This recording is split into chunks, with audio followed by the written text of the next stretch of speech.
Chennai Silk Saree Sale. Latest collections at unbelievable prices. Up to 50% offer or branded gifts. Srinagar, Velachery, Cropate and Thiruvallur. TikTok videos மூலமா மக்கள் மத்தியில பிரபலமானவங்க தான் இலக்கியா. இவங்களை இன்ஸ்டாகிராம்ல மட்டுமே 16 லட்சம் பேர் ஃபாலோ பண்றாங்க. ஆரம்பத்துல இவங்க கவர்ச்சியான வீடியோஸ் நிறைய ஷேர் பண்ணிட்டு வந்தாங்க. அப்படிதான் இவங்க வைரல் ஆனாங்கன்னே சொல்லலாம். ஆனா சமீப காலமா இவங்க அதையெல்லாம் விட்டுட்டு குக்கிங் வீடியோஸை ஷேர் பண்ணிட்டு வராங்க. இந்த ஒரு சூழ்நிலையில இவங்க தற்கொலை முயற்சி பண்ணிட்டதா செய்திகள் வெளியாகி பேரதிர்ச்சி ஏற்படுத்தியிருக்கு. இலக்கியா விட்டமின் டேப்லெட்ஸை அளவுக்கு அதிகமா எடுத்திருக்காங்க. மேலும் மது அருந்தி இருந்ததாகவும் சொல்லப்படுது. உடனடியா அவங்கள மருத்துவமனையில அனுமதிச்சு சிகிச்சை கொடுக்கப்பட்டு இவங்க உயிர் காப்பாற்றப்பட்டிருக்கு. இலக்கியா தற்கொலை முயற்சி பண்றதுக்கு முன்னாடி அவங்க இன்ஸ்டாகிராம் ஸ்டோரி ஒன்ன ஷேர் பண்ணிருக்காங்க. அந்த ஸ்டோரியில தமிழ் சினிமாவோட முன்னணி ஸ்டண்ட் மாஸ்டர் திலீப் சுப்ராயன் தான் இது எல்லாத்துக்குமே காரணம்னு சொல்லி அதிர்ச்சி ஏற்படுத்தியிருக்காங்க. இலக்கியா அந்த ஸ்டோரியில என்ன சொல்லியிருக்காங்கன்னா, என்னோட சாவுக்கு ஸ்டண்ட் மாஸ்டர் திலீப் சுப்ராயன் மட்டும்தான் காரணம். என்னை நம்ப வச்சு ஏமாத்திட்டான். 6 வருஷமா அவன் கூட இருந்திருக்கேன். நிறைய பொண்ணுங்க கூட பழக்கம். அதை கேட்டா என்ன அடிக்கிறான். நானும் பொறுத்து எனக்கு முடியல.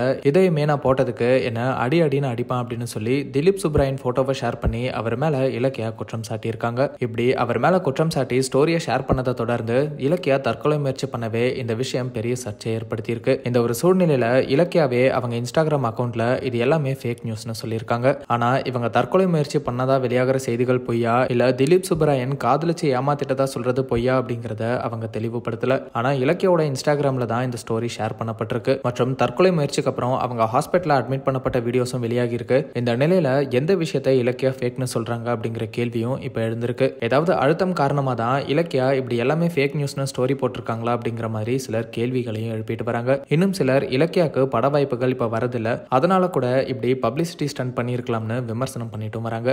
இது தொடர்பா இலக்கியாவே ஏதாவது பதிலளிக்கிறாங்களான்னு வெயிட் பண்ணி பார்க்கலாம். மேலும் திலீப் சுப்ராயன் தரப்புல இருந்து இலக்கியாவோட இந்த குற்றச்சாட்டுகளுக்கு பதிலளிக்கப்படும் எதிர்பார்க்கப்படுது.